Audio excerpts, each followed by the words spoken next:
Hi there, welcome back to the Electric Valentines. I'm Jerry. I am joined by my wife Allison behind the camera, and today we are going to be pitting Comma.ai's Openpilot versus Tesla's enhanced Autopilot. My wife will be joining me and driving the 2022 Rivian R1T behind me. I'll be driving her 2023 Model Y, and we're going to see how these two systems do head-to-head against each other.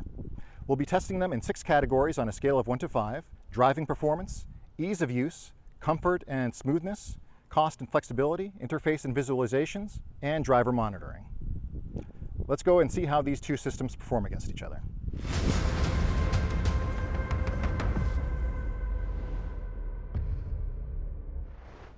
Okay, so we are in Allison's 2023 Model Y. This Model Y is equipped with enhanced Autopilot, which we paid for back when we bought the car for $6,000. I don't drive this car very much. So, Allison, give me a rundown about how Autopilot works. To operate it, you have to pull down on the stalk twice. So, single tap would just put you in regular cruise control, right? Yes. Okay, and then double tap to go into Autopilot. Right. Okay. And you can navigate with Autopilot. So, if you enter your destination, it'll give you an icon that you can press to go into navigate with Autopilot. And we've done that on road trips. So basically, that just puts your route into Autopilot, and it'll follow that route to your destination. It's not like full self-driving though, but it will at least follow the path and take off ramps and things like that. Right. Right. So, and the Autopilot works on any road, right? It's not limited to like pre-mapped areas or anything. No, it's not. All right. Well, should we get on the road? And if there's anything that I'm missing, you can kind of fill me in on the way. Yeah. All right. We're going to start our route. All right, I'm going to engage Autopilot, double tap on the stalk, and we are in Autopilot mode. Now, this is not a hands-free system, so I think it's going to tell me to, or at least it's going to have me put some input into the steering wheel every so often, right? Yes. And you can change follow distance with the scroll wheel, right? Or no? Doesn't seem like it. The scroll wheel helps you change your speed. That's the speed. Okay, so it's a little bit opposite of what the Rivian does. Yeah, and if you push left to right, that changes the follow distance. Gotcha. Okay, so we're going to just set speed to the speed limit, and then if I do this, okay, gotcha. All right. So the first part of our route is just going to test how it does on these kind of 2-lane rural roads, and then we'll head on the highway. So this blue flashing means it wants me to put some input, okay, slight turning force to the steering wheel, just to let it know that I'm still paying attention.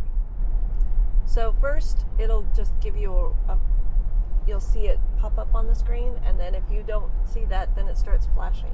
Gotcha. And then if you ignore all of that, it turns it off. Gotcha. You get put in Autopilot jail if you don't let it know that you're paying attention. What is like every 30 seconds or so it seems to remind you? Maybe. I don't drive hands-free, so I can't tell you. Yeah, I would assume that, I guess, Autopilot users typically kind of keep their hand on the wheel most of the time, just kind of a light touch on it. Well, not me, but... Or you actually just... I am... It's more of a backup to your steering. I usually use it on the freeway. On the freeway, and use the navigation part. Because Gotcha. I just like the navigation part. That is a cool feature. Yeah, it's like every 30 seconds it asks you to put some input in.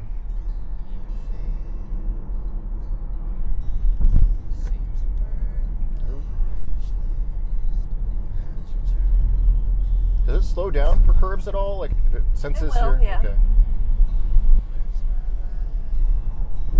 It doesn't have, is that cooperative steering? Right, so if I were to kind of avoid that pothole that we just hit, it would have kicked me out of Openpilot. Yeah. Autopilot.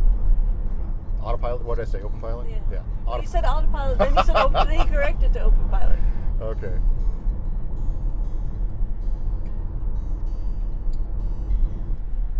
It's still relaxing to drive with it. It's not. And we're coming up to a stop sign here, so I'm going to have to disengage, tapping Yes. up. Okay. Yes, it will recognize a stop sign, but it won't stop for it. Right. It'll actually yell at you to take over.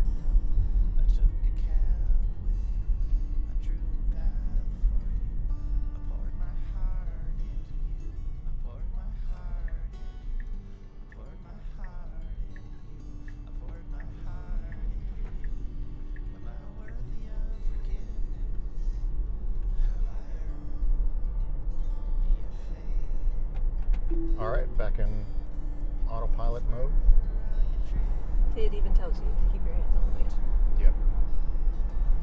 So not really a hands-free system. No. Okay.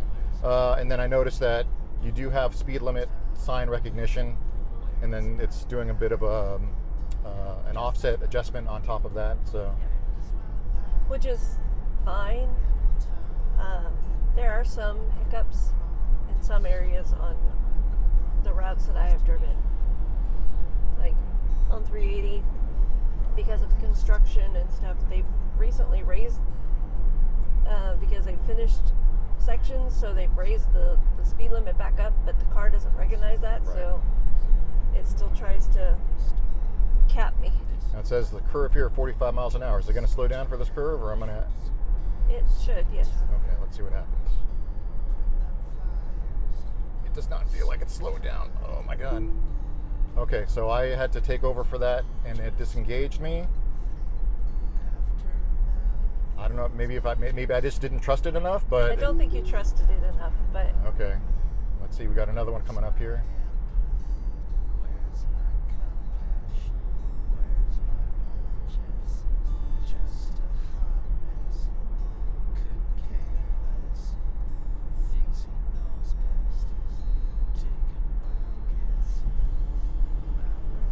Well, it took it pretty well.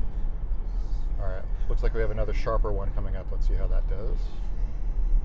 And this one says to slow down to 40, which is 20 miles below where we are now, 20 miles per hour. So let's see what happens. Oh my god. Oh my god. Oh gee, I did not trust that again. It didn't slow down at all. So I don't know.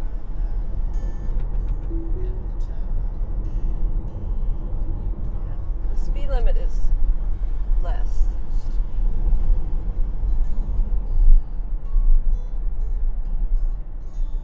Yeah, that made me sweat a little bit.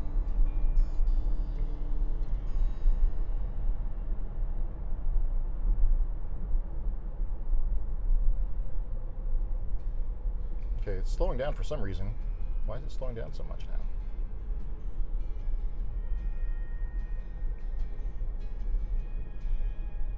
Okay, coming up to a red light, so I'm disengaging.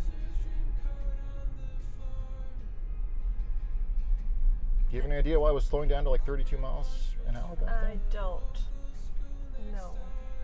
Unless it's another one of those where No, the speed limit was still 45, so Then I I'm not don't know. sure. now it would have stopped because there's a vehicle in front of me. Right, so yeah. So it won't stop at a stop sign or a red light if there's no lead vehicle, but if there's a lead vehicle, obviously, it'll stop for that lead vehicle. So that's actually similar to Openpilot as well.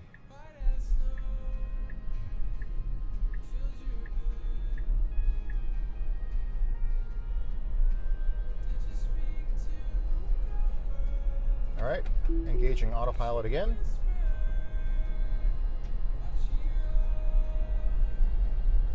Tell me a little bit about some of the other features that enhanced autopilot has. Like you can do the automatic parking, Oh yes. I believe is part of the package. Yeah, it does have the automatic parking, which is nice, but it's slow. I use it mostly if I have to do parallel parking, because I'm really bad at parallel parking. So the car is much better at it than I am. Gotcha, but just like pulling into a standard parking space, it's almost not worth it. Yeah, it's just too slow. What are some other features that it comes with? Is Smart Summon part of enhanced autopilot, or is that? It is. Oh, okay. I've never used it though. Okay. So it's, what do they call it? The ASS. Actually, Smart Summon. Yeah, actually, Smart Summon. but I've never felt comfortable to use it. I like the car, but I haven't tested out all the features, even though I've had it for 2.5 years. I mean, that's a good data point. Like it has some features that you just never use. Maybe there's a reason for that. Well, I think that's more about me how useful are they? I think it's more about me than about. Ooh, jeez, Louise. Okay. So yes, it will stop quickly. Yeah, I think that was unnecessary. I think that also has to do with how far you have your distance. My follow distance is pretty close, though. I set it to be pretty close. So I thought you said it for 3. Isn't cars. that close? I don't know. I don't know. That felt unnecessary to me. Yeah, it does. It'll also do that if there's an emergency vehicle, like on the side of the road or something, with its lights flashing. So if a police has pulled somebody over and the light is flashing, it will also do that. Just kind of do a sudden brake? If it's far enough, if it doesn't see it right away, like if you're going over a hill and all of a sudden it sees it. My goodness. That is a thing. So I heard that people will cut Teslas off because of the sudden braking that it'll do to avoid an accident. On purpose? Uh-huh. Not that that's what I think that guy did, No. but that's because that's how the braking seems unnecessarily sensitive and harsh.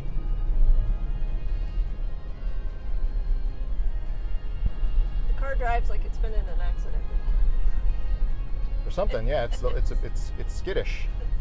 It's terrified of getting into an accident. I do like the visualizations. I think it does a pretty good job of letting you know what it senses around it, its surroundings, what it wants to do.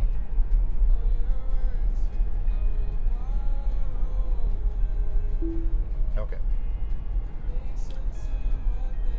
So that is an example of non-cooperative steering there, disengaging as I just kind of manually changed lanes.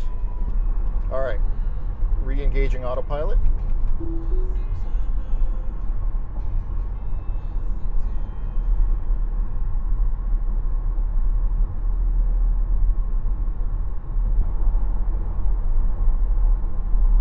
Yes, so this is where I was telling you, even though the speed limit is 60, it only knows it as 50.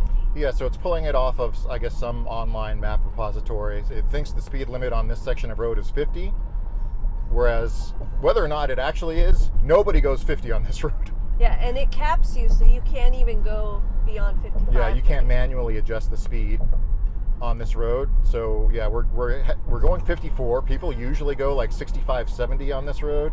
So we are very under the speed of traffic here. So I'm actually going to just disengage autopilot because we are just going to be going way too slow. Yeah, I can't use autopilot on this road. I understand your concern about that now. Back there, we literally passed a sign that said 60. Yeah, but even in this area where officially the speed limit is 50, people are still doing 60, 65, which is a normal occurrence on this stretch of 380. So, and you can't toggle that off, right? That hard limit it gives you is just something I have tried to play with it a little bit to see if there's some switch or something, but there isn't. Can you toggle off the speed limit recognition entirely, or? No, I don't think so. I mean, as you probably have discovered as we've talked about this, that I may not know my car as well as other people know It's all good. Teslas. Okay. Well, that comes down to the ease of use part of it too. So, how easy is it to go through and set it up the way you need to have it set up?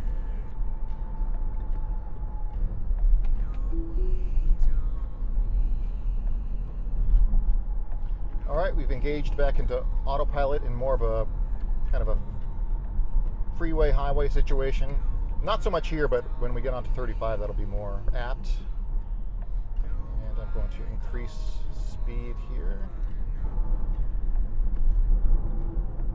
Geez, unnecessary again.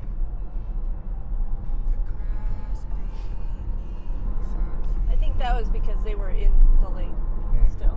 They hadn't fully moved up. I do like that it automatically shuts off the signal once you've completed the lane change.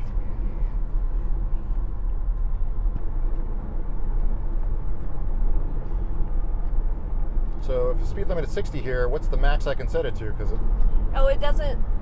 That's the weird part about the 380 corridor is that it caps it, but it doesn't cap it anywhere else. yeah, that's weird. Yeah, why does it have a cap only in that area? I wish I knew. I wish I knew. So Tesla doesn't offer the enhanced autopilot anymore.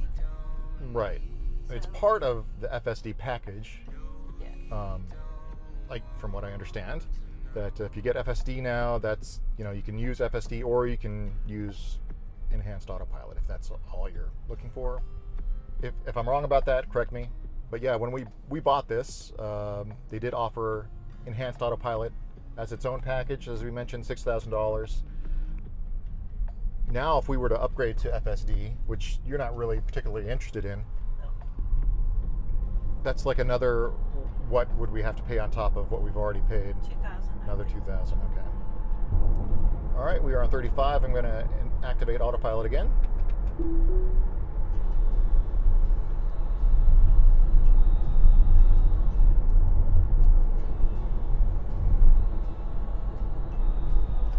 So I would not use FSD. I'm not interested in the car driving itself. You're not the only one. I'm not sure what the take rate on FSD is, but from what I understand, it's fairly low. That number may be going up. Again, if I'm wrong about that, leave a comment down below. Okay, we got to put some input in the steering wheel. Let's try this navigate on autopilot. So if I put just home here, it'll calculate the route.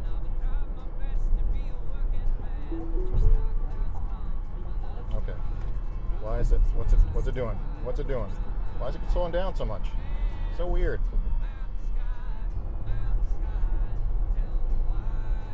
So it should know not to take this right exit here. Good.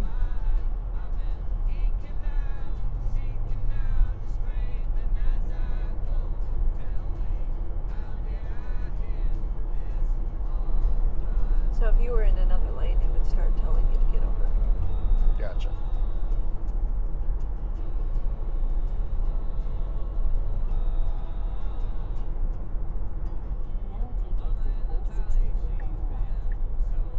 Cool.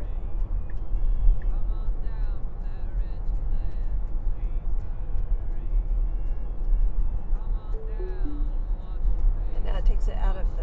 Gotcha. So now we're back into standard enhanced autopilot mode.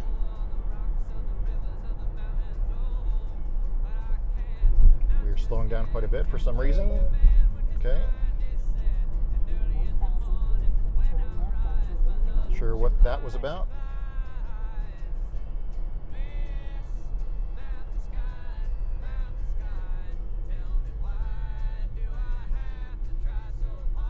Will it turn up here with everybody else? Well, that's what Let's find out.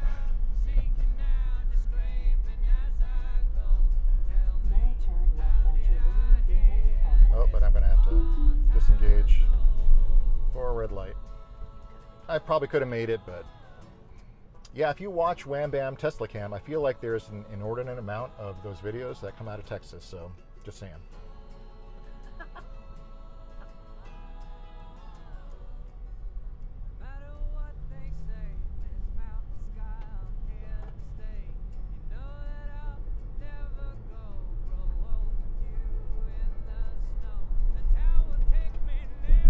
All right, popping back into, auto steer temporarily unavailable.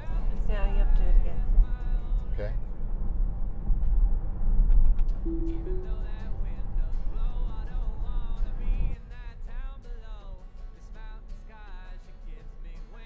I will say I like the stopping distance that it puts between you and the car in front of you in this kind of traffic. And it also doesn't slam on the brakes. I'll differ on that. Okay. I mean, I didn't slam on it, but it is Okay, sudden. we're gonna keep this in mind All right. for a later conversation. I feel like it could be smoother. That's all I'm saying. Okay. Could be smooth. I probably, yeah. So I could have left it on there because the lead car stopped. I wasn't sure if he was going to stop or not. So that is why I disengaged. That's on me. Looks like I have some new feature things to check out because I updated it. I have an update pending. Not that there's going to be much in the ways of new stuff for Gen 1s. All right, back into Autopilot.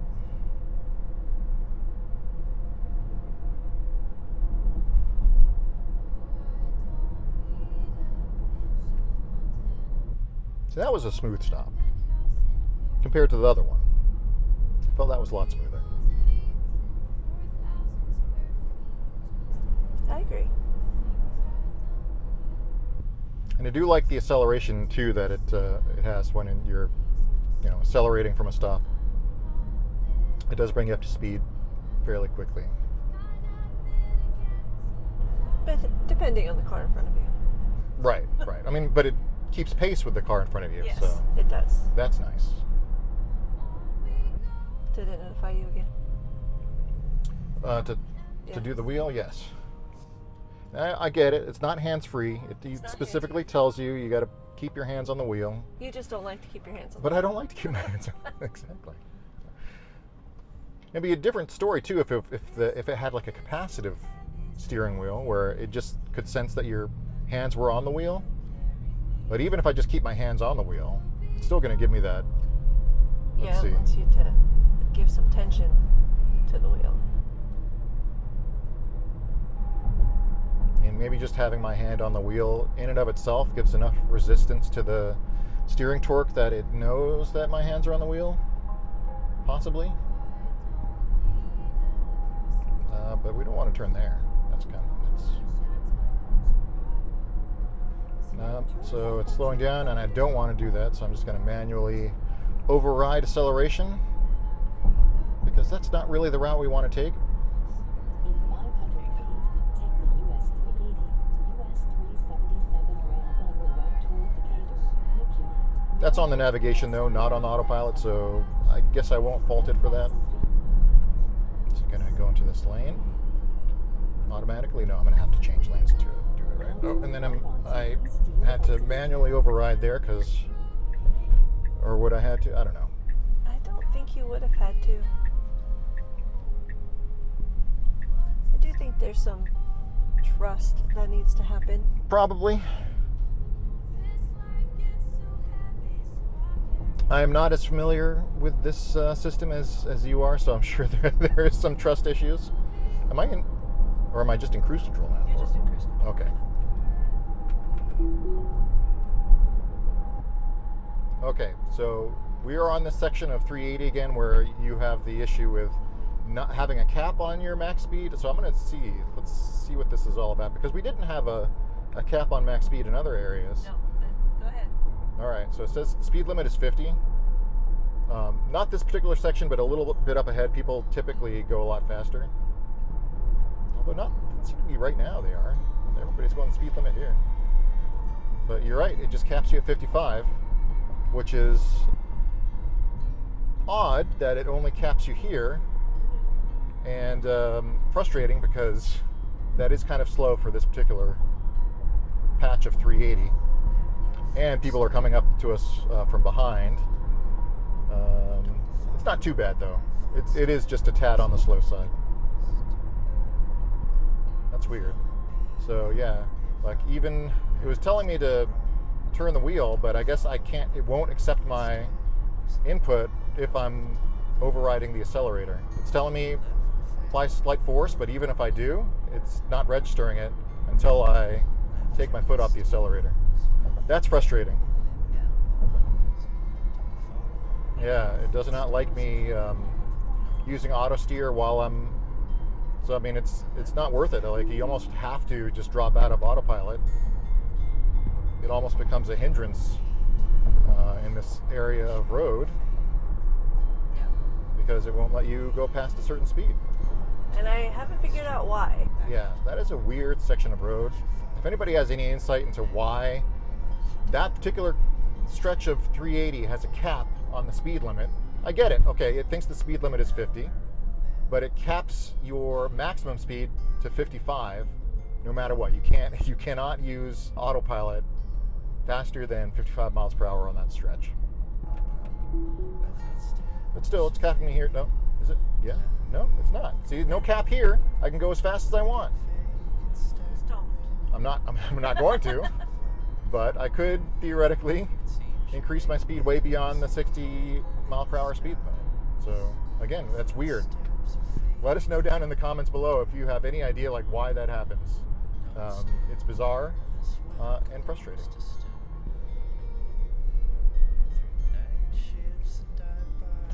Oh, jeez. Oh, that's unnecessary. Again, I Why think it acts autopilot? like it's been in an accident before, and it's a little nervous about that intersection. Yeah, that's uncomfortable and mildly frightening.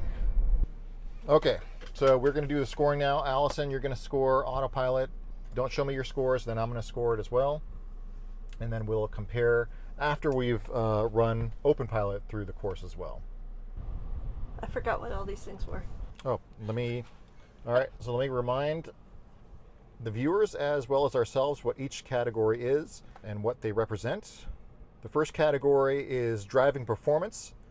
How well does the system handle actual driving tasks like lane centering, curve handling, speed regulation, merging, and maintaining safe following distance?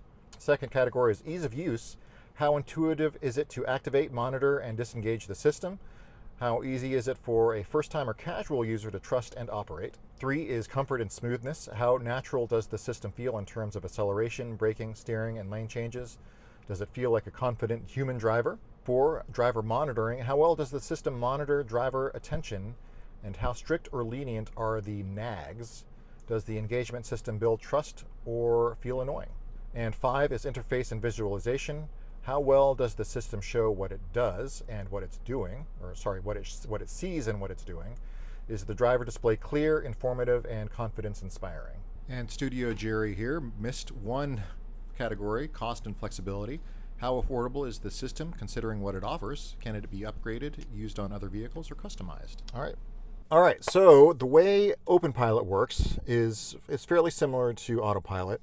So to engage, all you have to do is tap down on the driver stalk once. Okay. That will put you in Openpilot longitudinal mode, which is completely hands-free. It will take care of acceleration and deceleration for you. It won't stop at stop signs and red lights, so that's something you'll have to take care of yourself. To go into MADS mode is a feature of Sunnypilot, which will disengage longitudinal, which is acceleration and braking, from steering control. You tap up on the driver stalk. What that does is it will retain steering control, hands-free steering control, but you will be in control of throttle and braking manually. To disengage the entire system, tap on the brake. Okay. Obviously, the UI is up on this device. You won't have to do anything with the device itself. Okay. To adjust your set speed, it is left and right. Okay. Hold it down to adjust by 5. Tap once to adjust by 1. Follow distance, or in the case of Openpilot, they call it driving personality, is the scroll wheel. Aggressive is the closest follow distance. There's also standard and relaxed. So again, tap down to go into Openpilot, tap up to go into MADS mode, press the brake to disengage. And do you have to be at like 30, 20? I think a minimum of 20. There are some exceptions to that, but yes, you have to be at a minimum of 20 miles per hour to engage the system. So shall we go? Yep, let's do it.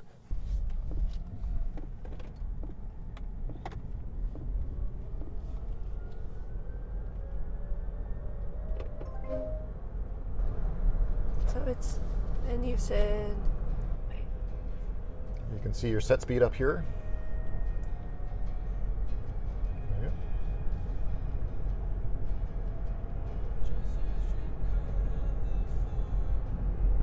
That's interesting because that says 50, but we just passed a sign for 55.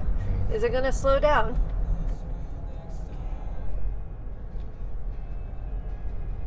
Sorry. Is that you or Openpilot? No, it did it. Okay. I don't have as many trust issues as you do. And we'll slow down for curves as well. And it is hands-free, so you can also take your hands off the wheel. Are you sure? That part I do have trouble with. Yeah. Yeah, don't talk to me about trust issues. That's more of a control thing. Not trust. Does it read the signs?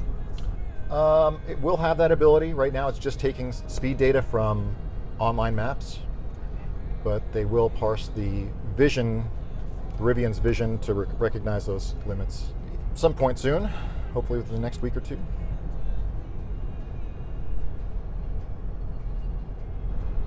What will cause the system to notify you of bad attention? So it's all vision-based, camera-based driver monitoring with camera right here in the front. They're checking to see if you're paying attention to the road. So if you've got your head down, you're looking at your phone, something like that, it will nag you to pay attention to the road. The first two reminders are silent. After that, it will also have an audible alert to have you pay attention to the road. If you keep looking away, it will lock you out of the system.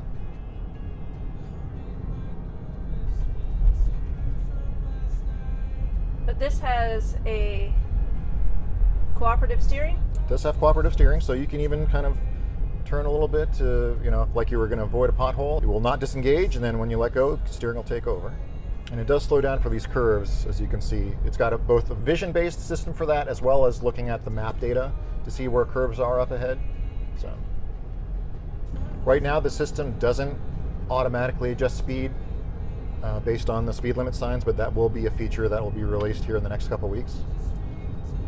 So if it saw that 60 mile per hour speed limit sign back there, it would have automatically adjusted your speed to that, plus whatever offset that you program or that you select. So right now I think I have a 10%, so it says 50 miles per hour plus 5, but that does not actually change the set speed yet. That just kind of displays what the limit is.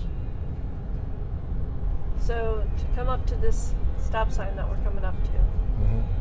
Yeah, it won't stop, so you want to tap up to go into MADS.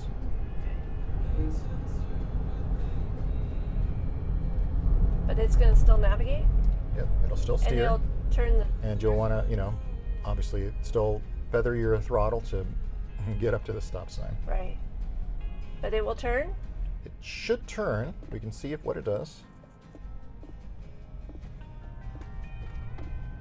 Now there is right now a also 90-degree limit to how much the wheel will turn. So once it gets past that 90 degrees, it'll give up. So it's good for some turns, not all, but it will make some turns. So if I put it into MADS, do I put it back into... Yep, once you're at the speed you want, or you can tap down again and go into Openpilot, longitudinal. There you go. This will be interesting for these curves up here that I was a little bit worried about with Autopilot. Yeah. Let's see how Openpilot does.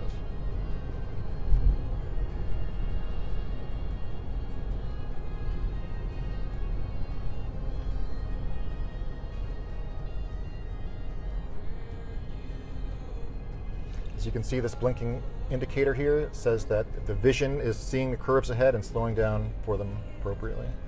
Maybe a little bit too much, but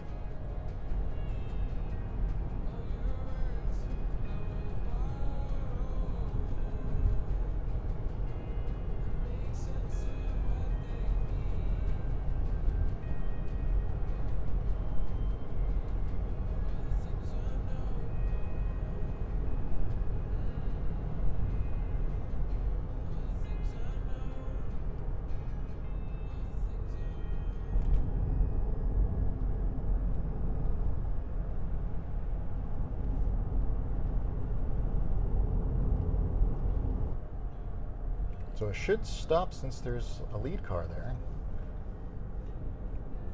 But you will probably have to turn it into MADS mode to make the turn. Put it into MADS mode? Mm-hmm.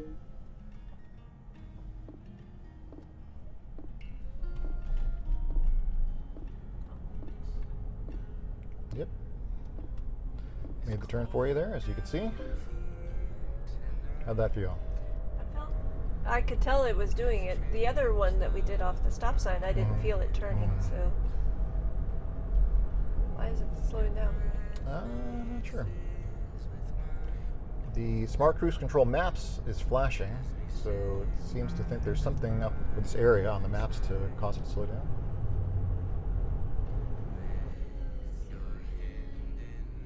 How do you feel about that slowdown?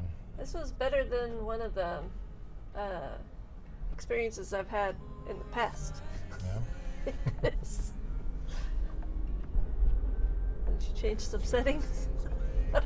I mean, considering that Openpilot was just ported to the Rivian, back in January, February, it's only been like 7-8 months. There's been a ton of development, so things may have changed. But yeah, I think it's a very smooth experience right now. Lucas has really dialed in a lot of the acceleration and radar and all that. So.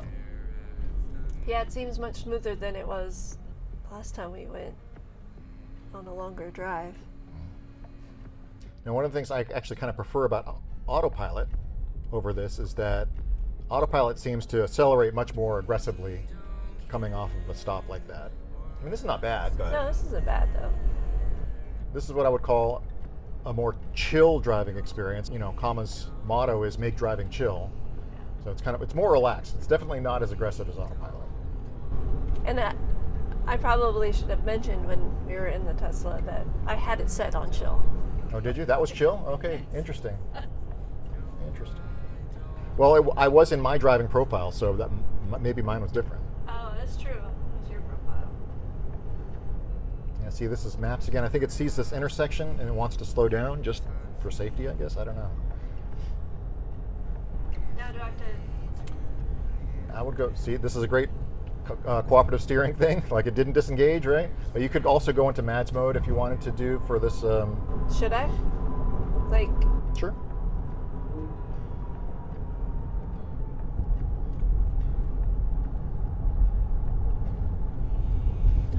One of the things I really do like about Openpilot is you can take over steering whenever you want.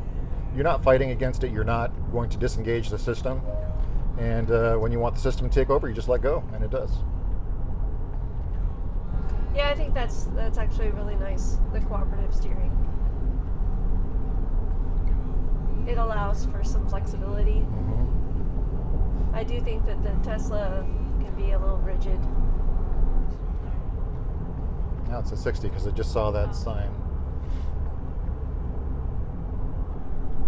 So this is the stretch of road that we were on earlier, where in the Tesla it caps out. Yeah, now mine wouldn't cap out, but it does still seem to think that this the limit for this area is 50 miles per hour, but it won't cap you at 55. You could increase it to whatever you want it to be. What do you think of the driver monitoring nagging? Well, I haven't looked really away. Well, that's kind of what I like about it, is because as long as you're looking at the road, it's not going to nag you. And hopefully you are looking at the road. So. I think I have to speed up a little bit. Yeah, a little bit. Maybe not that far.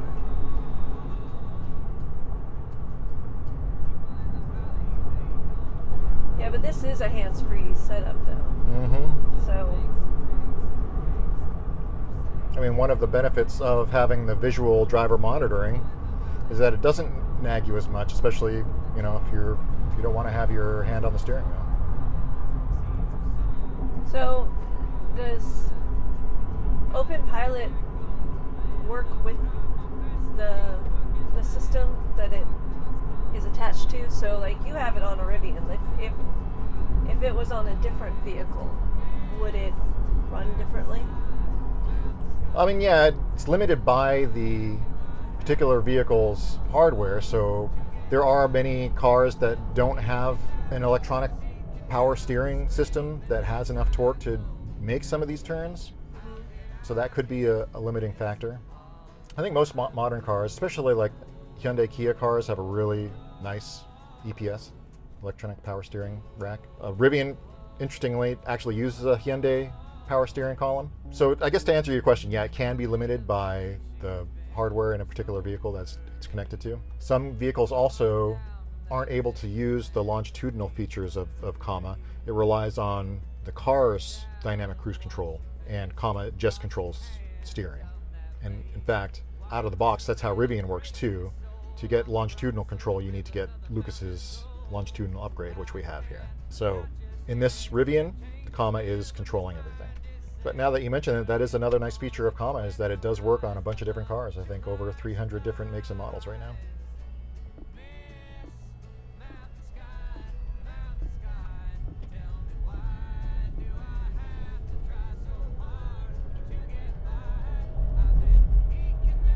All you need to do is tap the turn signal stalk, and it'll do the, if it sees that the lane is clear, because it does have access to the blind spot monitor. If it's clear, then it'll make the change. If it's not clear, it'll tell you that the lane change is delayed until the lane is clear. So coming from a car that's not hands-free and being now in a hands-free system, like how do you feel about the differences? Well, first, I didn't know what to do with my hands. Because I'm like, well, I would normally drive like that. Yeah. So I'm sitting here, just with my hands in my lap. Just twiddling your thumbs. Yes, just trying to keep my hands from trying to take over. So that I can be a good judge of the system. It would take some getting used to. Yeah, it's different for sure. It's nice. I see what you mean when you say that, you're very relaxed when you're driving because it's doing all the work. Mm-hmm.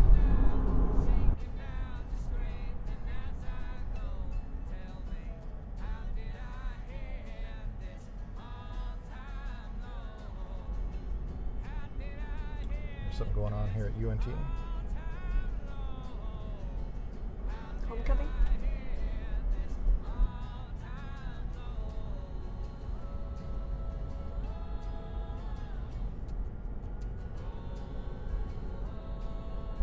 What do you think of the visuals of Openpilot? Obviously, they're a little bit simpler than what you see on a Tesla with Autopilot, but you can see the pathing. You can see the yellow means there's something in your blind spot there.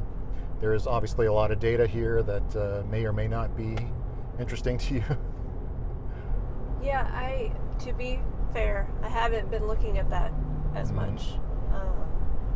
And how often do you even look at, your Autopilot visuals? Yeah. I tend to just look at I only rely on the screens when I'm trying, I use everything I have, right? You use your mirrors and everything, but when you're changing lanes, I also use the screens to see if there's cars or whatever. Sure. It would take some getting used to look up there as opposed to looking down here.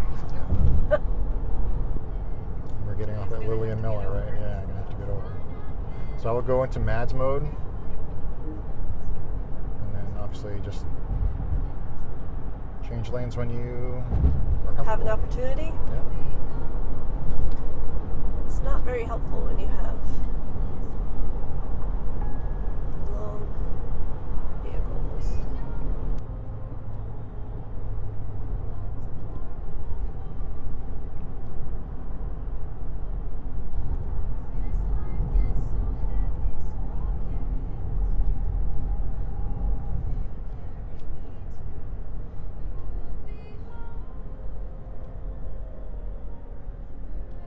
Now, if I turn my turn signal now, is it going to try to turn?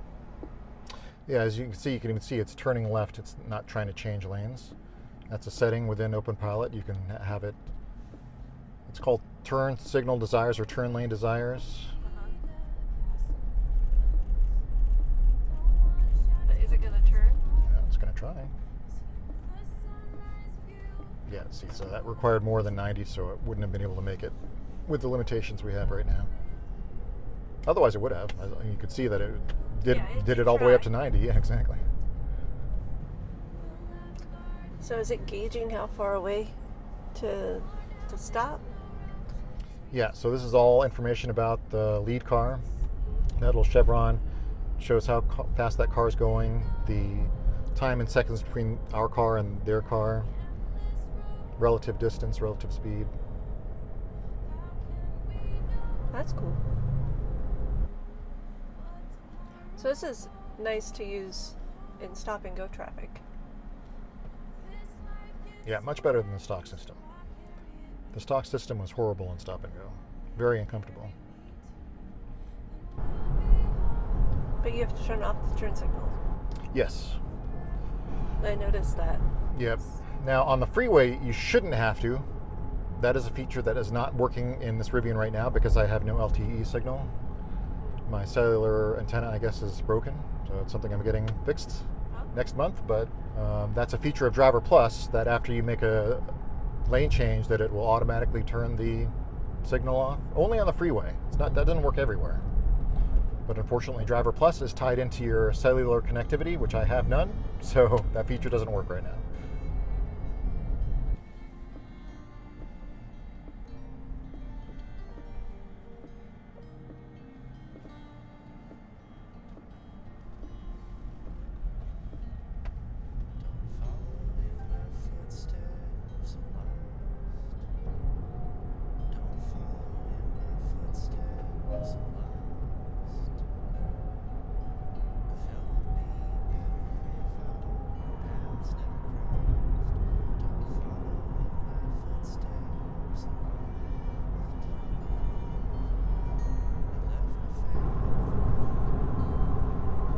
I'd say this has been pretty smooth for the most part. It's a pretty smooth system. I have ridden with you since you first got the Comma, and I've seen how it's improved over the time, so it's definitely Absolutely. gotten better. That's one of the nice things about Openpilot, is that there's constant development. Now, I know Driver Plus is not going to get any more meaningful updates. I don't know if they even still update Autopilot at all, but Openpilot is getting constant updates, so yeah.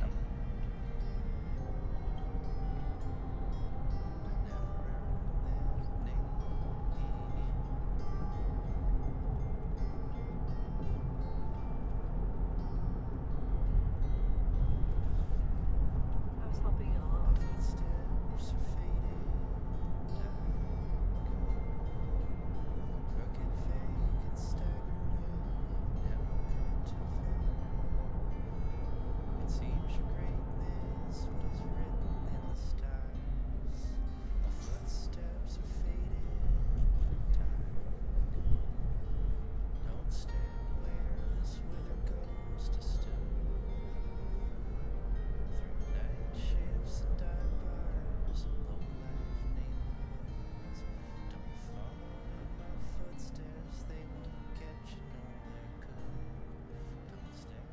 Okay, we're here back in the studio to discuss the scores we gave to both Openpilot and Autopilot.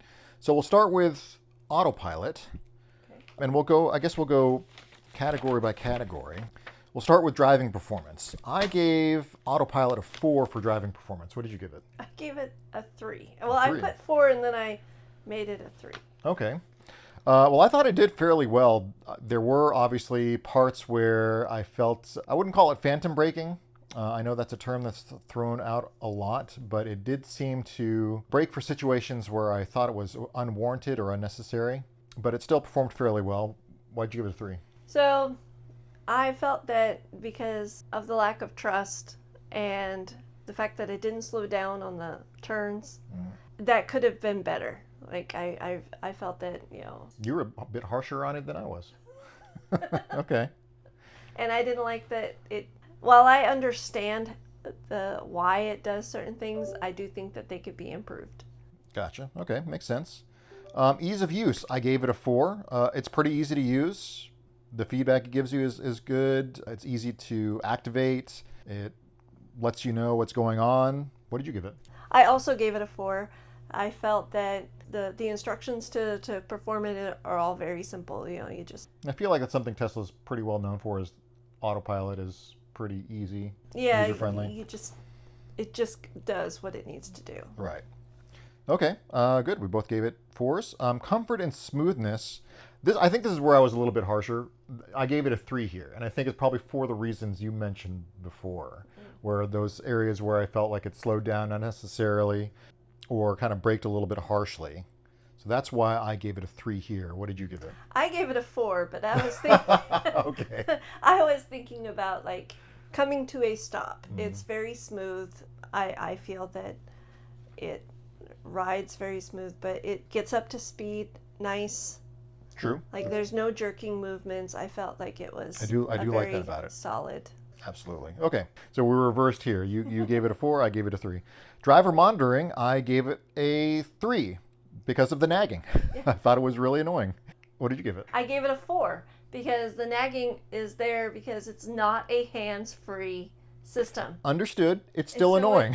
Well, that may be, but you already knew that it was going to do that because it's not a hands-free system. Okay. So I think that it's a little unfair to say, well, it's annoying. Understood. But even as a hands-on, I felt it was a bit much.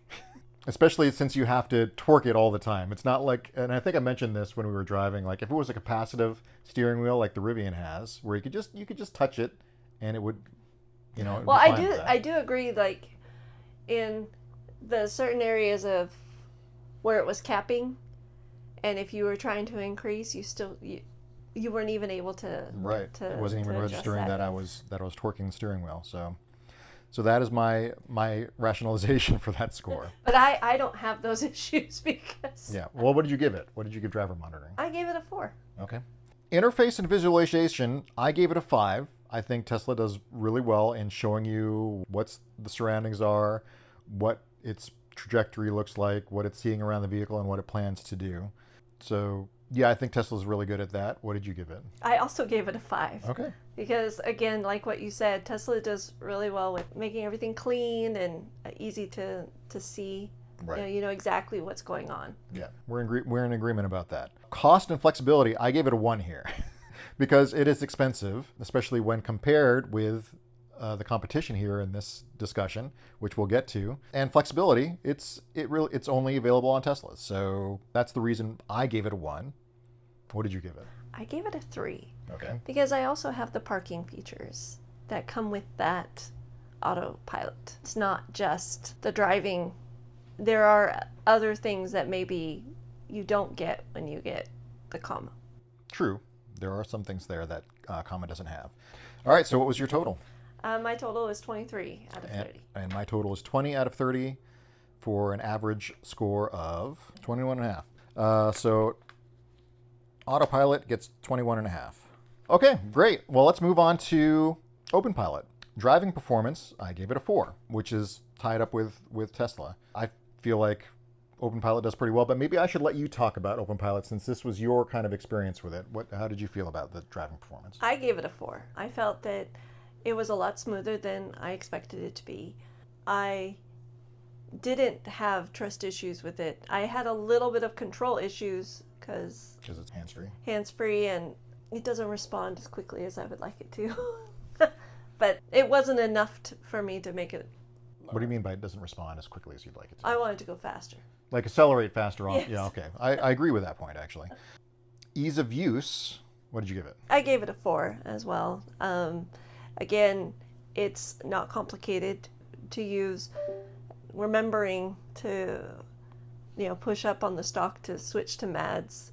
I was getting more confident with that as we continued the drive. In the very beginning, I was like, should I? Mm-hmm. Is this where I should do that? Yeah. But absolutely. I think I got more comfortable with that. Yeah, MADS is a feature that when you explain it to somebody what it is, and just for those out there who don't know what MADS is, it is basically, they call it always on lateral. So even when you disengage longitudinal control or the acceleration braking control, it's still controlling steering. And you might be like, why would you want us to do that? It's actually super useful for you to give up a little bit of control in the throttle. You'll take over that part.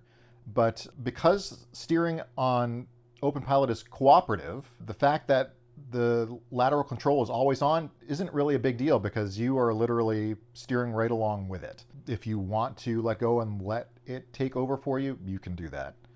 And it's great for local roads. Okay, so you gave ease of use 4. I also gave it a 4 for a lot of the same reasons. Comfort and smoothness, what did you give it? I gave it a 5. Wow, okay. I thought it was very smooth. There was no jerking. And this is great because I had told you that riding with you before, it was very, you know. And I wonder if that was back when we didn't have Openpilot longitudinal control, because that is something that we only got relatively recently. That may have been Rivian's own cruise control, because when you use Rivian's cruise control, which is how it works out of the box with just the Comma harness itself, that's really herky-jerky, especially in like local, like stop and go.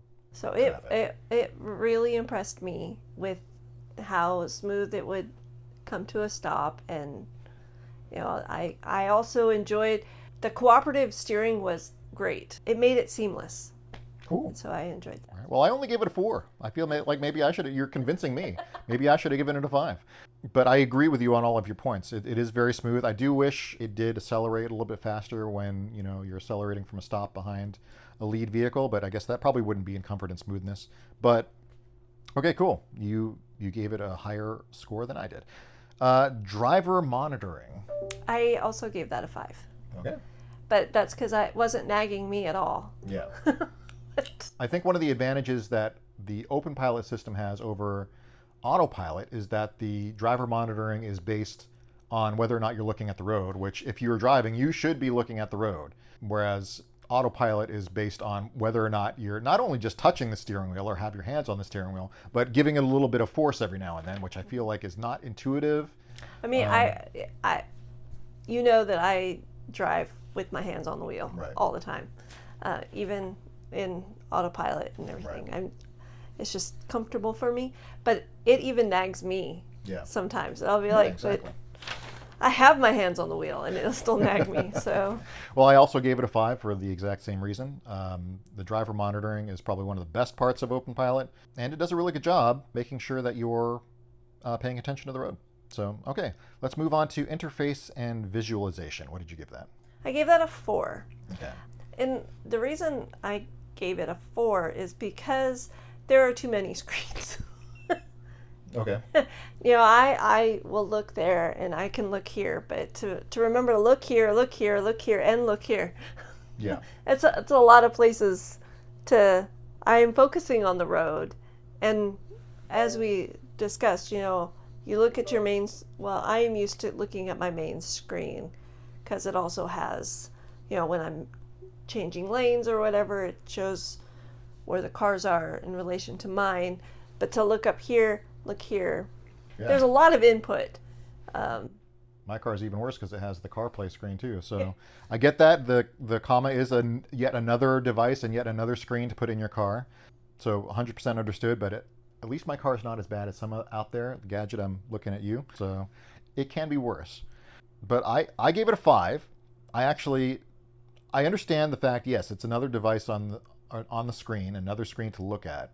But I do like the cleanness of it. It shows you what it wants to do. It shows you all that other data that, you know, you may not necessarily need, but I like having it there. I like the way it's arranged. So that's my score. Cost and flexibility. What did you give it? I gave it a 5. Wow. You keep surprising me. All right. I do. Well, because I like the flexibility that it can be used in many vehicles, not just the Rivian. Right. I like that, knowing that if I were to get a different vehicle, that it would work in there. And I like the cost. The cost wasn't astronomical. Mm-hmm. I know that it's cheaper than Autopilot. Yes, absolutely. By quite a bit. By quite a bit. Yeah, I gave it a 4.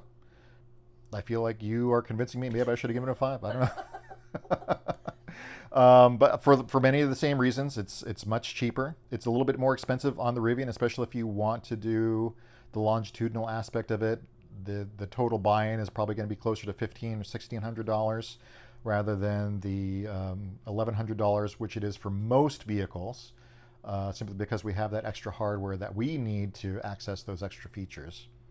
But still, it is far cheaper than $6,000, or what is it now for FSD is $8,000. So yeah, and the fact that it works on a lot of different makes and models, and the fact that you can move it between cars. I know there are a lot of people out there that have one Comma that they will, you know, pull out of one car and just pop it in their other car, and you can do that.